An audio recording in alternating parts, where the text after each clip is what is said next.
Assalamualaikum warahmatullahi wabarakatuh.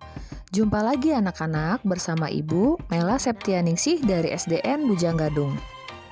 Kali ini kita akan mempelajari materi tema 1, subtema 2, pembelajaran 3. Kompetisi dasar yang akan dicapai pada pembelajaran kali ini adalah sebagai berikut.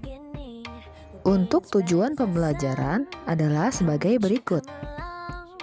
Sebelum belajar, kita berdoa dulu ya.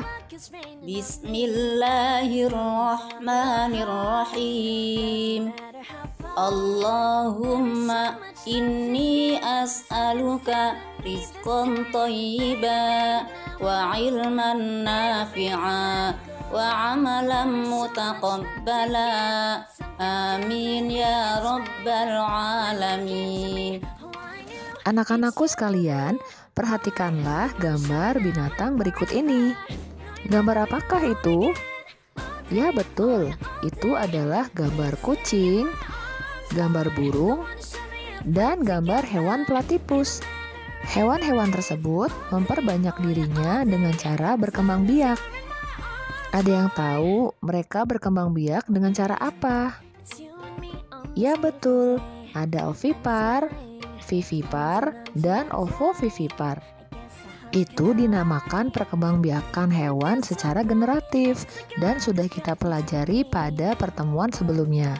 Sekarang kita akan membahas perkembangbiakan vegetatif pada hewan.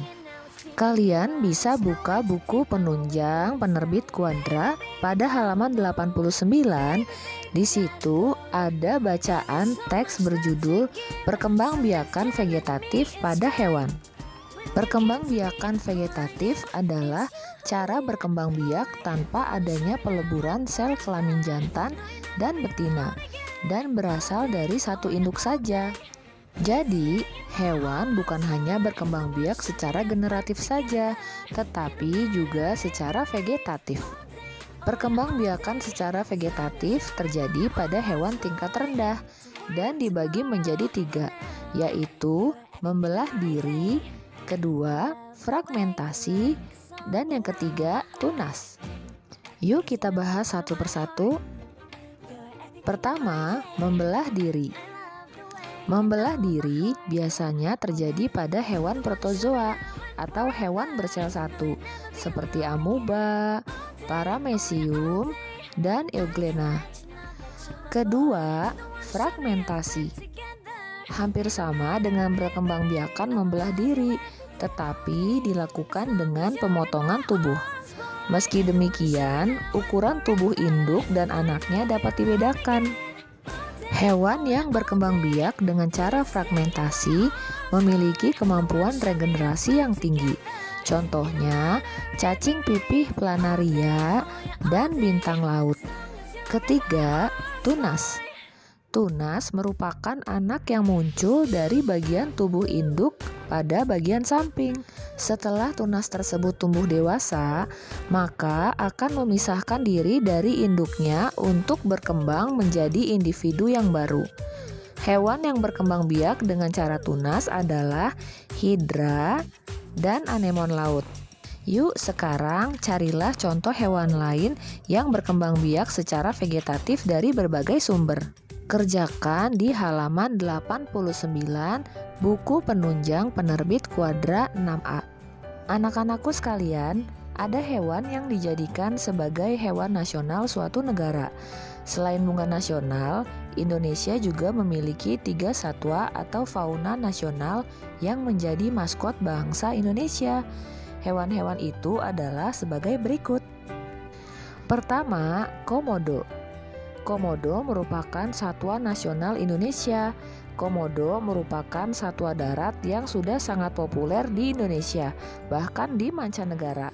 Satwa ini hanya hidup di Indonesia, sehingga seringkali komodo diidentikan dengan Indonesia. Bahkan populasinya di Indonesia pun terbatas di Pulau Komodo saja. Kedua, ikan siluk merah atau arwana. Ikan siluk merah atau arwana menjadi satwa pesona yang sangat populer di kalangan masyarakat Indonesia, terutama di kalangan pecinta ikan hias. Sebagai ikan hias, ikan siluk merah mempunyai keistimewaan karena geraknya yang indah dan mempesona. Ketiga, elang Jawa. Elang Jawa merupakan satwa langka yang berukuran besar. Burung elang Jawa merupakan salah satu spesies dari banyak spesies elang di Indonesia. Tidak hanya Indonesia yang memiliki hewan nasional. Negara tetangga kita, Malaysia, juga memiliki hewan nasional, yaitu harimau dan burung kenyalang atau yang kita lebih mengenalnya dengan burung rangkong. Nah, sekarang carilah informasi tentang hewan nasional Malaysia tersebut, yaitu harimau dan burung rangkong. Tuliskan informasi yang kamu dapatkan pada kolom di halaman 88. Demikianlah video pembelajaran kita pada kali ini. Mudah-mudahan bermanfaat.